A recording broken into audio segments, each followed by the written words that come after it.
Can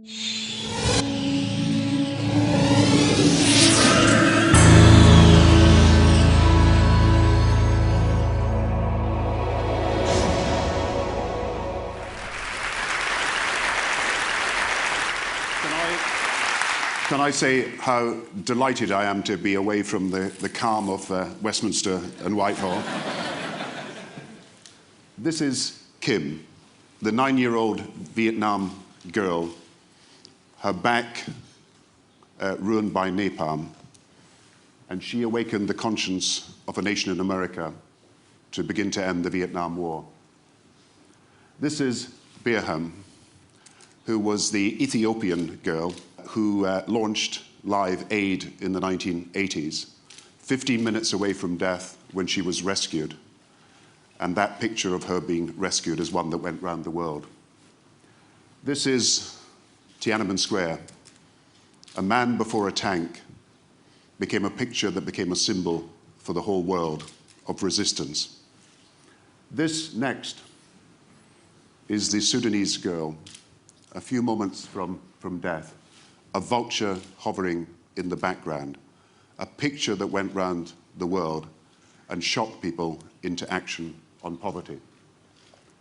And this is Nida, the Iranian girl who was shot while at a demonstration with her father in Iran only a few weeks ago.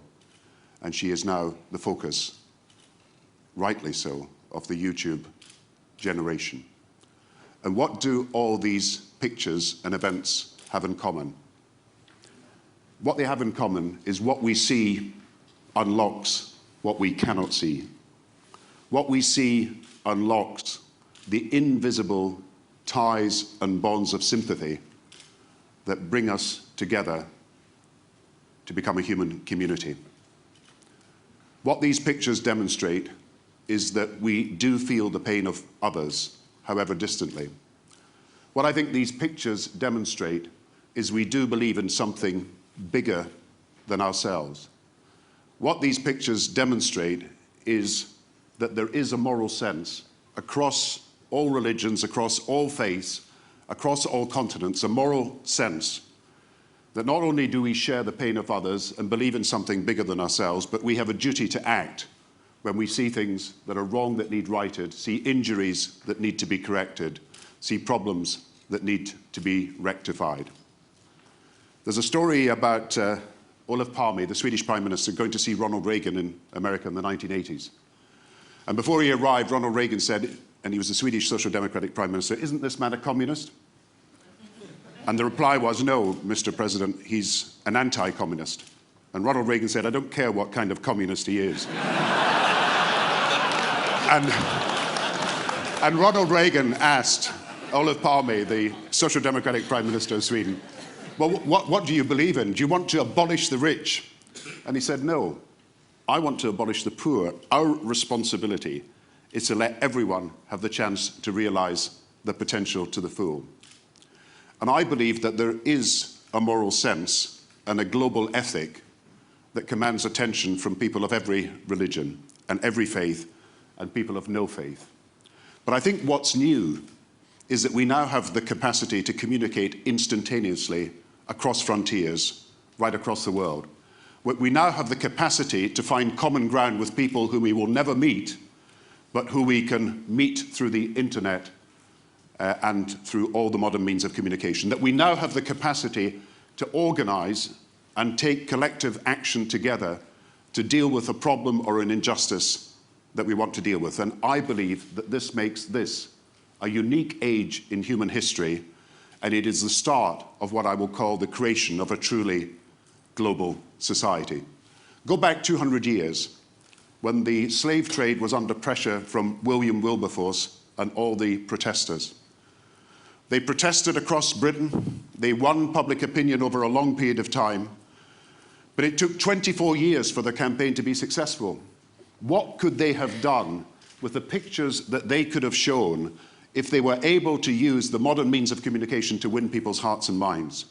Or if you take Eglantine Jebb, the woman who created Save the Children 90 years ago, she was so appalled by what was happening in Austria as a result of the First World War and what was happening to children who were part of the defeated families of Austria, that in Britain she wanted to take action, but she had to go house to house, leaflet to leaflet, to get people to attend a rally in the Royal Albert Hall that eventually gave birth to Save the Children, an international organisation that's now fully recognised as one of the great institutions in our land and in the world.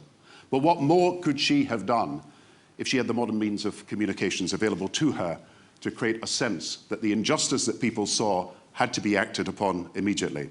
Now look at what's happened in the last 10 years. In Philippines in 2001, President Estrada, 1 million people texted each other about the corruption of that regime, eventually brought him down, and it was of course called the coup de text. Then you had in Zimbabwe, the first election under Robert Mugabe a year ago. Because people were able to take mobile phone photographs of what was happening at the polling stations, it was impossible for that premier to fix that election in the way that he wanted to do. Or take Burma and the monks that were blogging out, a country that nobody knew anything about what was happening until these blogs told the world that there was a repression that was meaning that lives were being lost and people were being persecuted, and Aung San Suu Kyi, who is one of the great prisoners of conscience of the world, had to be listened to. And then take Iran itself and what people are doing today, following what happened to Nida. People who are preventing the security services of Iran, finding those people who are blogging out of Iran, by everybody who is blogging changing their address to Tehran, Iran, and making it difficult for the security services. Now take, therefore, what modern technology is capable of, to the power of our moral sense, allied to the power of modern communications and our ability to organize internationally. That, in my view, gives us the first opportunity as a community to fundamentally change the world. Foreign policy can never be the same again. It cannot be run by elites. It's got to be run by listening to the public opinions of peoples who are blogging, who are communicating with each other around the world. Now, 200 years ago, the problem we had to solve was slavery. 150 years ago, I suppose the main problem in a country like ours was how young people, children, had the right to education. 100 years ago, in most countries in Europe, the pressure was for the right to vote. 50 years ago, the pressure was for the right to social security and welfare.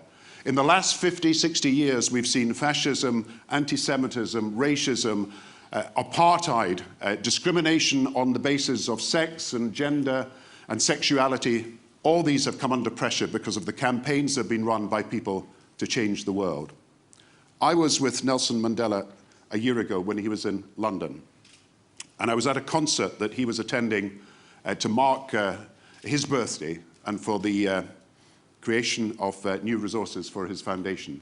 And I was sitting next to Nelson Mandela, very privileged to do so, when Amy Winehouse came on to the stage. And Nelson Mandela was quite surprised at the appearance of this singer, and I was explaining to him, it took a bit of time, who she was and what she was up to. And Amy Winehouse said, "Nelson Mandela and I have got a lot in common." He said, "My husband too has spent a long time in prison." Anyway, Nelson Mandela then went down to the stage and he summarized the challenge for us all.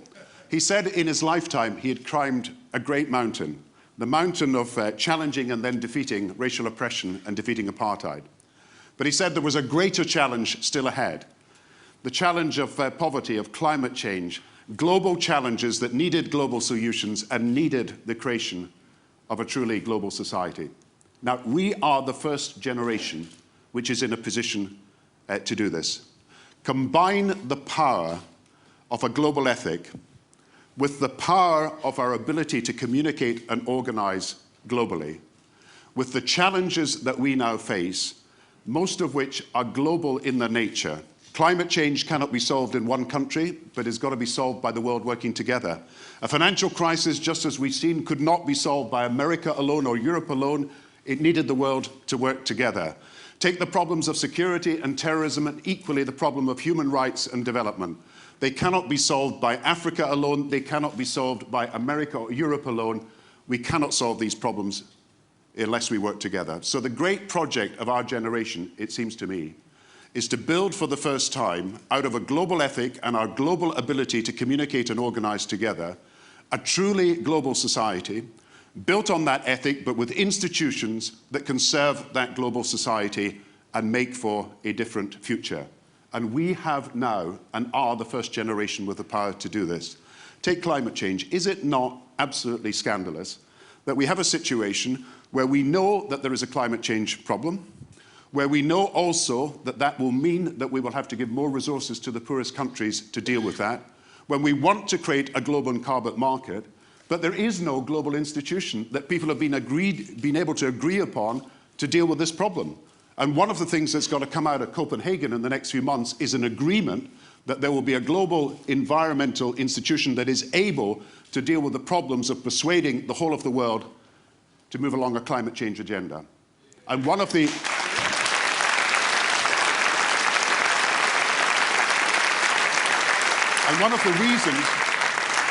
reasons why an institution is not in itself enough is that we have got to persuade people around the world to change their behavior as well. So you need that global ethic of fairness and responsibility across the generations. Take the financial crisis.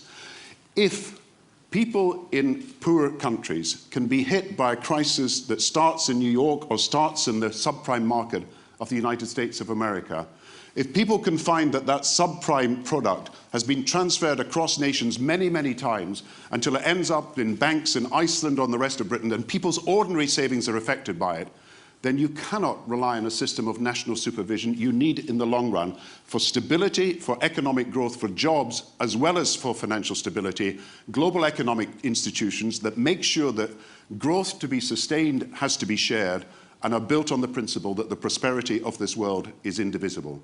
So another challenge for our generation is to create global institutions that reflect our ideas of fairness and responsibility, not the ideas that were at the basis of the last stage of financial development over these recent years.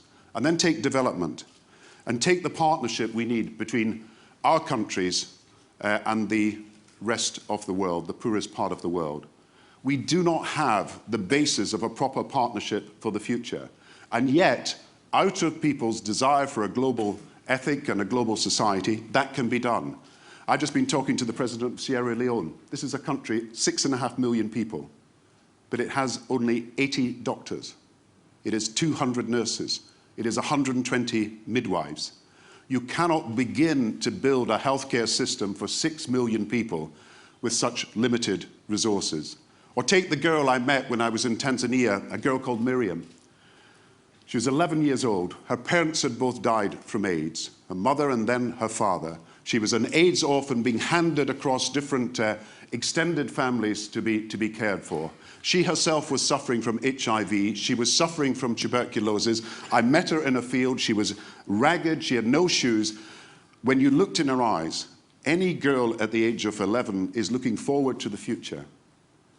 But there was an unreachable sadness in that girl's eyes. And if I could have translated that to the rest of the world for that moment, I believe that all the work that is done for the Global HIV/AIDS Fund would be rewarded by people being prepared to make donations. But we must then build a proper relationship between the richest and the poorest countries based on our desire that they are able to fend for themselves with the investment that is necessary in their agriculture, so that Africa is not a net importer of food, but Africa is a net exporter of food. And take the problems of human rights and the problems of security in so many countries around the world. Burma is in chains. Zimbabwe is a human tragedy. Sudan, thousands of people have died unnecessarily for wars that we could prevent. In the Rwanda Children's Museum, there is a photograph of a 10-year-old boy. And the Children's Museum is commemorating the lives that were lost in the Rwandan genocide, when 1 million people died. And there is a photograph of a boy called David. And beside that photograph, there is the information about his life. And it said, David, age 10. David, ambition to be a doctor. Favorite sport, football. What he enjoyed most, making people laugh. How he died, tortured to death. Last words said to his mother, who was also tortured to death, don't worry, the United Nations are coming. And we never did. And that young boy believed our promises that we would help people in difficulty in Rwanda, and we never did. So we have got to create in this world also institutions for peacekeeping and humanitarian aid, but also for reconstruction and security for some of the conflict-ridden states of the world. So my argument today is basically this. We have the means by which we can create a truly global society. The institutions of this global society can be created by our endeavors. That global ethic can infuse the fairness and responsibility that is necessary for these institutions to work. But we should not lose the chance in this generation, in this decade in particular, with President Obama in America, with other people working with us around the world, to create global institutions for the environment and for finance and for security and for development that make sense of our responsibility to other peoples, our desire to bind the world together, and the need to tackle problems that everybody knows exist. It's said in ancient Rome that when Cicero spoke to his audiences, people used to turn to each other and say about Cicero, great speech. But it's said that in ancient Greece, when Demosthenes spoke to his audiences, people turned to each other and didn't say great speech. They said, let's march. We should be marching towards a global society. Thank you.